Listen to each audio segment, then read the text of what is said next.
Assalamualaikum warahmatullahi wabarakatuh. Puji syukur, mari kita panjatkan kehadirat Allah Subhanahu wa Ta'ala. Karena berkat rahmat dan seizinnya lah kita dapat hadir pada webinar kali ini. Apa kabar semuanya? Semoga kita selalu dalam keadaan sehat ya. Jaga kesehatan dan tetap stay at home. Pada kesempatan kali ini, izinkan saya memperkenalkan diri. Perkenalkan, nama saya Nurah Nahra. Saya merupakan mahasiswa Arts University. Selain menjadi mahasiswa, saya juga sedang menekuni bisnis di bidang kuliner. Pada kesempatan kali ini, saya yang akan memandu acara ini sampai selesai. Sebelumnya, saya ucapkan terima kasih dan selamat datang khususnya untuk Ibu Nela Widiastuti selaku dosen pengampu mata kuliah Public Speaking. Dan tentunya kepada hadirin dan rekan-rekan yang telah berkenan hadir dalam acara webinar kali ini. Pasti kalian penasaran apa sih toxic relationship itu? Tapi sebelum acara dimulai, saya akan membacakan susunan acaranya terlebih dahulu. Yang pertama, pembukaan, alhamdulillah sudah terlaksanakan. Lalu penyampaian materi pertama oleh Ikhlas Sabrina, tentang apa itu toxic relationship dan bagaimana keluar dari zona toxic relationship. Lalu penyampaian materi selanjutnya oleh Cindy tentang bagaimana menyembuhkan mental selepas toxic relationship. Lalu sesi tanya jawab dan yang terakhir penutupan. Baiklah, untuk mempersingkat waktu, mari kita langsung ke acara inti. Materi pertama yang akan disampaikan oleh Ikhlas Sabrina. Kepada Ikhlas Sabrina, dipersilahkan. Terima kasih kepada Nurul selaku pembawa acara. Assalamualaikum warahmatullahi wabarakatuh. Selamat siang semuanya. Perkenalkan, nama saya Ikra Sabrina dan Yati Hermawan. Kalian bisa manggil saya Ikra atau Ita. Saya adalah mahasiswa ilmu komunikasi di Arts University. Selain berkuliah, saya juga melakukan beberapa kegiatan wirausaha, salah satunya adalah berjualan produk perawatan kulit. Sebelumnya, terima kasih kepada Ibu Nela Widiastuti selaku dosen pengampu mata kuliah Public Speaking. Dan terima kasih kepada teman-teman semua yang sudah meluangkan waktunya untuk hadir di webinar hari ini. Sebelum memulai ke materi, saya ingin bertanya nih, apabila kalian sedang dalam tekanan, mungkin putus cinta atau depresi, biasanya apa sih yang kalian lakukan? Apa kalian diam saja, atau mungkin kalian pergi bersama teman, atau kalian biar cepat makan obat penenang gitu? Boleh dijawab di dalam hati aja ya, karena pertanyaan tersebut masih nyambung dengan materi yang akan saya sampaikan hari ini, yaitu apa itu toxic relationship dan bagaimana cara keluar dari toxic relationship. Yang namanya manusia adalah makhluk sosial yang pastinya akan melakukan komunikasi. Ketika kita berkomunikasi, kita butuh lawan bicara. Lawan bicara itu bisa mencakup keluarga, sahabat, atau pasangan. Ketika kita berbicara dengan pasangan, terkadang seringkali muncul masalah-masalah, bisa masalah yang memang besar, atau mungkin masalah-masalah sepele. Nah, apa sih penyebab dari masalah-masalah tersebut? Bisa jadi salah satu pihaknya itu adalah seseorang yang toksik. Lantas, apa itu toxic relationship? Dilansir dari Time, ahli komunikasi dan psikologi yang berasal dari California, Amerika Serikat, Dr. Lillian Glass, tahun 1995, toxic relationship artinya hubungan yang bersifat merusak karena konflik, tidak saling mendukung, muncul persaingan, sampai hilangnya rasa hormat dan kekompakan. Toxic relationship ini bisa mencakup keluarga, sahabat, atau mungkin pasangan yang mana akan saya bahas hari ini. Lalu, apa sih tanda-tanda dari toxic relationship ini? Misalnya muncul aturan-aturan yang tidak jelas ketika pasangan kalian menyuruh kalian untuk tidak berteman dengan sesama jenis, atau mungkin jangan memakai baju yang tertutup, atau bahkan dia memukul atau menampar. Itu adalah toxic relationship. Lalu apa sih penyebab dari toxic relationship ini? Menurut Glass, tahun 1955, toxic relationship ini bisa dilihat dari latar belakang dan juga kondisi seseorang. Bisa juga karena mental illness atau penyakit mental seperti depresi atau stres, bahkan perbedaan sifat seperti yang satunya keras kepala dan yang satunya lagi pengalah. Nah, dilansir dari Very Well Mind, toxic relationship ini bisa muncul secara bertahap apabila salah satu pihaknya terus-menerus egois, dia tidak sopan, dia menuntut atau bahkan bersikap negatif. Nah, lantas bagaimana cara keluar dari toxic relationship ini? Menurut Dr. Rizal di laman halodoc.com, cara yang pertama untuk keluar dari toxic relationship ini adalah meminta bantuan. Karena pada dasarnya seseorang yang terjebak dalam toxic relationship ini pasti mengalami trauma dan perlu diobati atau direhabilitas. Nah, kita tidak bisa melakukannya sendiri sehingga kita harus meminta tolong kepada teman, sahabat, atau mungkin profesional seperti ke dokter. Nah, yang kedua adalah menyatakan perasaan. Apabila kita punya cukup keberanian untuk berkata tentang ketidaknyamanan kita, kita bisa langsung saja mengungkapkan kepada pasangan kita, asalkan dengan kata-kata yang baik dan tidak mengintimidasi, supaya kita juga bisa mendapatkan hasil atau respon yang diinginkan. Nah, yang ketiga, setelah kita menyatakan perasaan, kita mengambil keputusan. Setelah kita melihat nih, kalau misalnya dia marah, terus tidak setuju, udah pastilah kita tidak boleh melanjutkan hubungan tersebut. Tapi apabila dia mungkin meminta maaf, merubah sikapnya, tapi menunjukkan ya bukan kata-kata doang gitu. Terus dia mungkin mengobati mental illness-nya, itu masih bisa dipertimbangkan untuk kembali bersama orang tersebut. Nah, yang terakhir ini adalah kelilingi diri dengan sikap positif, maksudnya jadi kita bareng-bareng sama orang-orang yang kita sukai, yang membuat kita nyaman, yang membuat kita tidak terkekang gitu. Jadi ada baiknya kita tuh melanggar aturan-aturan yang dilontarkan oleh pasangan kita. Supaya apa? Supaya pasangan kita tuh bisa berpikir, kenapa kita memberontak, kenapa kita melanggar aturan-aturan tersebut. Sehingga nanti kita bisa berkomunikasi, kenapa bisa jadi kayak gini hubungannya gitu. Nah, itu dia penjelasan mengenai toxic relationship dan cara keluar dari toxic relationship. Jadi dapat disimpulkan nih, toxic relationship itu adalah hubungan beracun yang berbagai penyebabnya. Bisa jadi karena mental illness. Dan untuk keluarnya tersebut, kita bisa menyatakan perasaan kita atau mengobati mental illness tersebut. Sekian materi dari saya, semoga dapat menambahkan ilmu dan informasi dan dapat membantu orang-orang di luar sana yang terjebak dalam toxic relationship. Wassalamualaikum warahmatullahi wabarakatuh. Saya kembalikan kepada Nurul selaku pembawa acara. Terima kasih kepada Ikra Sabrina. Materinya sangat bagus sekali. Itu dia materi dari Ikra yang memfokuskan toxic relationship dalam lingkup hubungan pasangan. Jadi toxic relationship itu memang merupakan hubungan yang tidak sehat. Akan tetapi kita bisa kok keluar dari zona tersebut seperti yang dikatakan Ikra. Memang tidak mudah untuk keluar dari zona tersebut, tapi ternyata ada yang lebih sulit, yaitu menyembuhkan mental setelah toxic relationship. Lalu bagaimana sih menyembuhkan mental selepas toxic relationship? Mari kita simak materi selanjutnya yang akan disampaikan oleh Cindy. Terima kasih kepada Nurah Nahla selaku pembawa acara atas waktunya. Assalamualaikum warahmatullahi wabarakatuh. Selamat siang semuanya. Perkenalkan, nama saya Cindy Claudia Mawarni, biasa dipanggil Cindy. Saya adalah seorang mahasiswa di Ars University. Selain menjadi seorang mahasiswa, saya juga sedang belajar tentang berbisnis. Sebelumnya, terima kasih kepada Ibu Nela Widyastuti selaku dosen pengampu mata kuliah Public Speaking. Dan terima kasih juga kepada teman-teman yang telah hadir di acara webinar pada siang hari ini.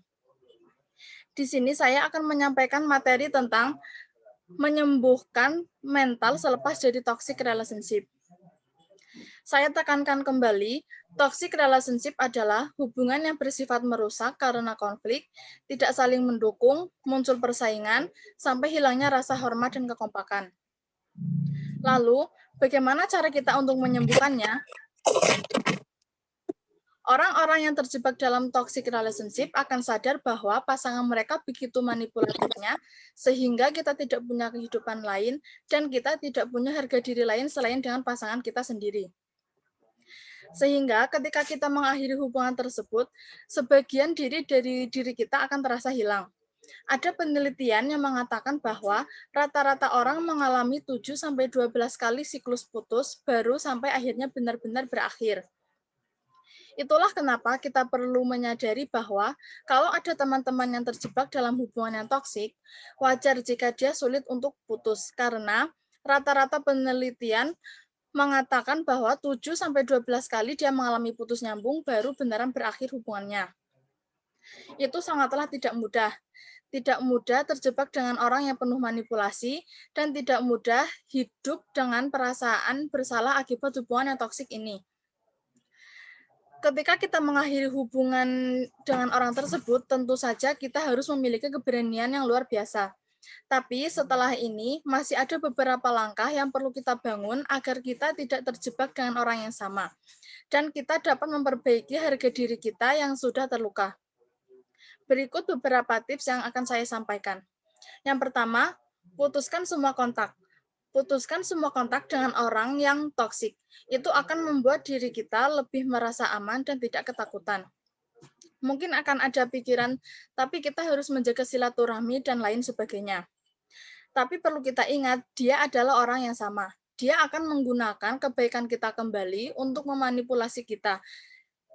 Dan ketika kita sudah terjebak dalam hubungan itu kembali, maka orang yang tersakiti adalah kita. Dan dia akan mendapatkan keinginannya, yaitu memanipulasi kita kembali. Jika kita tidak ingin disakitinya lagi, maka memutuskan kontak dengan orang tersebut adalah keputusan yang bijak. Akan ada saatnya di mana dia mulai halus lagi kepada kita dan di mana dia akan merasa menyesal bahwa ketika dia telah melakukan itu kepada kita. Tapi ingat, dia adalah orang yang sama, kecuali dia telah menunjukkan perubahannya, melakukan konseling kepada orang yang lebih profesional sehingga dia mengalami perubahan dalam hidupnya. Jangan pernah percaya pada kalimat-kalimatnya kembali, karena ketika kita percaya pada kalimatnya, maka kita akan terjebak dengan pola-pola yang sama. Manusia adalah pola. Akan sulit untuk merubah pola kecuali ada energi yang dimasukkan ke dalam diri kita, contohnya dengan lingkungan, dengan keadaan, dan oleh keluarga. Tidak mudah untuk mengubah kebiasaan, apalagi mengubah kepribadian. Sehingga jika kita tetap memiliki kontak dengan orang tersebut, akan lebih baik jika kita untuk menghindarinya. Sampai kapan kita untuk menghindarinya? Sampai dia benar-benar tidak mengganggu kita lagi, sampai kita merasa lebih baik menjadi diri kita sendiri, dan sampai dia menemukan target baru. Yang kedua, merawat diri kita sendiri. Sudah saatnya kita menyayangi diri kita sendiri. Tidak perlu memikirkan orang lain yang akan membuat diri kita semakin terluka. Buktikan bahwa diri kita ini baik, nyaman tanpa keberadaan orang tersebut, walaupun rasanya tidak bisa. Bisa dipahami pada fase-fase awal demikian, mari kita bertumpu terus untuk menjadi lebih sehat. Dalam hubungan yang toksik, seringkali kita merasa bahwa kebutuhan kita tidak penting, tetapi kebutuhan pasanganlah yang terpenting.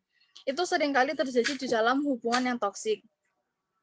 Kita perlu belajar bersama bahwa diri kita ini penting.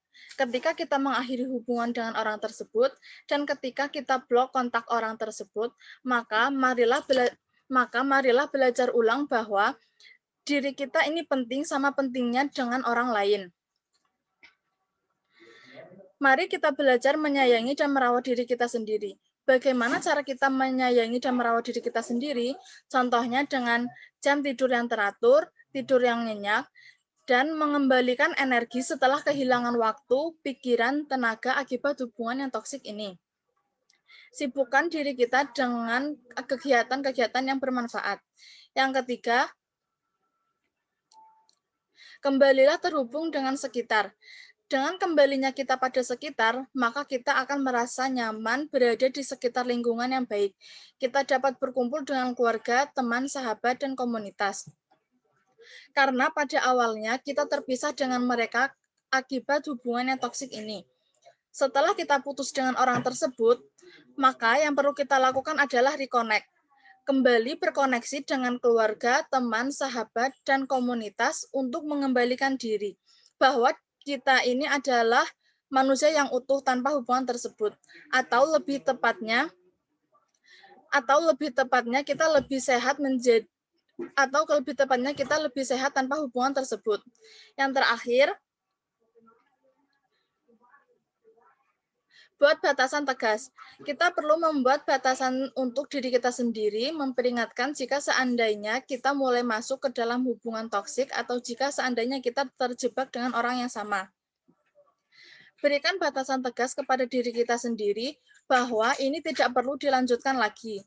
Ketika kita melanjutkannya lagi, maka kita akan menderita dan kita akan terputus kembali dengan orang-orang yang care kepada kita. Lalu kita akan terjebak dengan orang-orang yang tidak care kepada kita. Berikan batasan tegas kepada diri kita sendiri dan kepada orang lain bahwa kita tidak mau masuk ke dalam hubungan yang tidak sehat. Nah, itulah beberapa tips yang dapat saya sampaikan. Marilah kita sayangi dan merawat diri kita sendiri, dan jauhkan diri kita dari orang-orang yang toksik. Semoga materi yang saya sampaikan bermanfaat untuk kalian. Sekian dari saya, apabila ada salah kata dalam pengucapan, saya mohon maaf yang sebesar-besarnya. Sekian dan terima kasih. Wassalamualaikum warahmatullahi wabarakatuh. Saya kembalikan kepada Nurah Nahla selaku pembawa acara. Itu dia materi dari Cindy, terima kasih. Memang tidak mudah menyembuhkan mental selepas toxic relationship. Lepaskan saja kalau memang tidak baik dan jangan sampai terjebak di dalam lubang yang sama. Sebelum acara berakhir, ada yang ingin ditanyakan, bisa langsung ditanyakan langsung melalui chat atau langsung. Dan jangan lupa untuk memperkenalkan nama terlebih dahulu. Izin bertanya. Tahan dulu sebentar, mudah-mudahan cukup menjawab pertanyaan. Silahkan.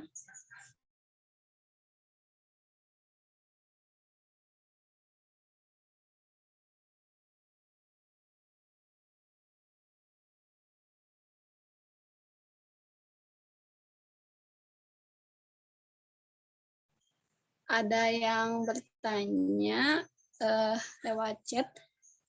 Assalamualaikum, nama saya Kai. Izin bertanya, apabila saya takut untuk bercerita kepada teman, bagaimana?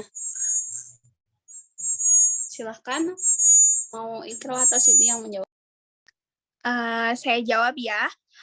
Untuk pertanyaan Kak, siapa tadi? Kai ya. Apabila saya takut untuk bercerita kepada teman, bagaimana? Jadi kalau kakak takut bercerita kepada teman, bisa kok langsung ke profesional, misalnya ke dokter untuk berkonsultasi, atau kalau takut ke dokter juga sekarang udah tersedia beberapa platform online untuk bercerita gitu tentang masalah mental atau trauma. Ya itu, ada yang bertanya lagi? Saya izin bertanya. Oh iya, boleh. Sebelumnya izin memperkenalkan diri, nama saya Lydia Ismiati Nurseha, saya berasal dari Studi Ilmu kelas A. Nah, Kak, saya ingin bertanya, gimana sih caranya kita merubungan yang toksik menjadi hubungan sehat? Silahkan, Ikro atau Cindy yang mau menjawab. Dibantu jawab ya, Kak Lydia, untuk pertanyaannya. Kalau kita pengen merubah toxic relationship menjadi hubungan yang sehat, lebih baik dilakukannya deep talk. Jadi kita ngobrol secara dalam, tapi nggak usah ada marah-marahan gitu, bikin kesepakatan terlebih dahulu, obrolin apa ketidaknyamanannya atau kemarahannya apa gitu. Buat Teh Cindy, mau ditambahin? Tidak, udah cukup. Baik, ada yang bertanya lagi lewat chat. Assalamualaikum, nama saya Yusuf. Ingin bertanya, bagaimana apabila saya tidak cukup untuk mengungkapkan ketidaknyamanan kepada pasangan? Silahkan. Sesuai yang dijelaskan tadi, kalau misalnya tidak cukup berani, boleh cukup memberontak aja, misalnya disuruh ada aturan misalnya nggak boleh berteman sesama jenis, saya kan aneh banget ya itu, coba aja untuk berteman sesama jenis, jadi kan dia juga berpikir kenapa kita memberontak. Atau kalau masih takut boleh juga lewat chat, misalnya ngobrolnya nggak usah secara langsung, karena biasanya kalau secara langsung suka takut gitu, atau grogi kan.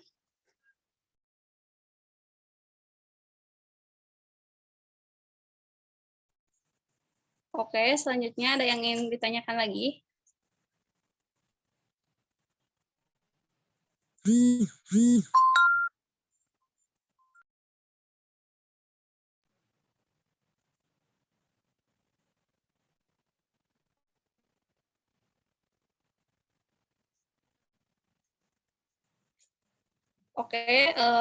kalau tidak ada, saya akan membuka games ya, karena waktu masih tersisa banyak.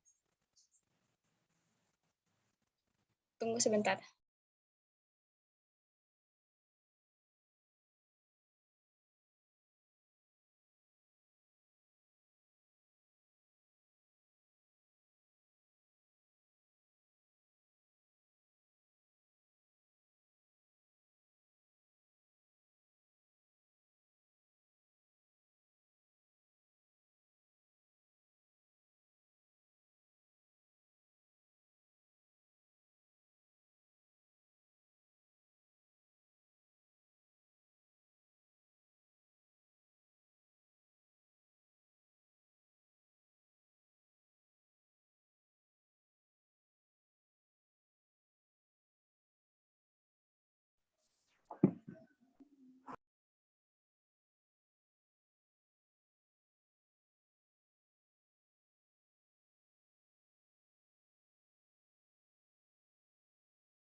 Baik, tunggu sebentar. Saya akan meng-share gambarnya.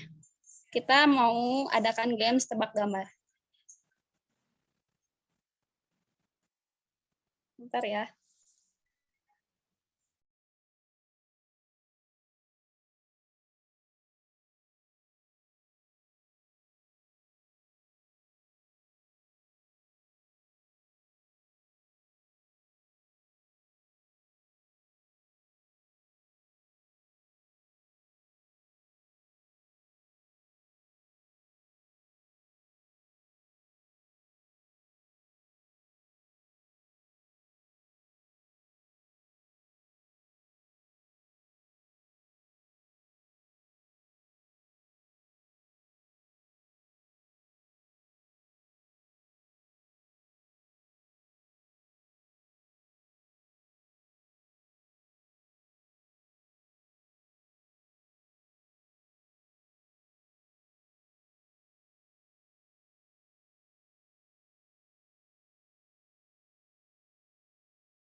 Mohon maaf karena ada kendala teknis.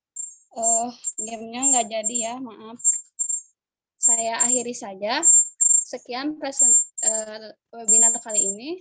Semoga ilmunya dapat bermanfaat, khususnya untuk yang sedang mengalami toxic relationship atau menjadi toxic itu sendiri. Terima kasih. Wassalamualaikum warahmatullahi wabarakatuh.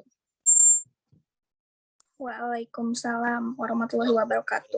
Waalaikumsalam warahmatullahi wabarakatuh. Waalaikumsalam warahmatullahi wabarakatuh. Alhamdulillah untuk semuanya yang sudah hadir hari ini dan juga untuk yang sudah melaksanakan webinar oleh kelompok kedua. Alhamdulillah ya, selamat untuk yang sudah melewati UAS hari ini kelompok 2. Dan untuk yang hadir hari ini menjadi bahan pelajaran apa yang harus saya tingkatkan nanti di webinar masing-masing kelompok ya. Kalau misalnya sudah selesai boleh leave meeting, nanti hasilnya bisa kalian lihat di nilai UAS. Mungkin 3 minggu lagi ya. Oke, kalau begitu Assalamualaikum warahmatullahi wabarakatuh. Waalaikumsalam warahmatullahi wabarakatuh. Terima kasih, Bu. Terima kasih, Bu. Jangan lupa tolong dikirim ke saya ya. Ya, Bu. Ya, Bu. Saya leave meeting dulu.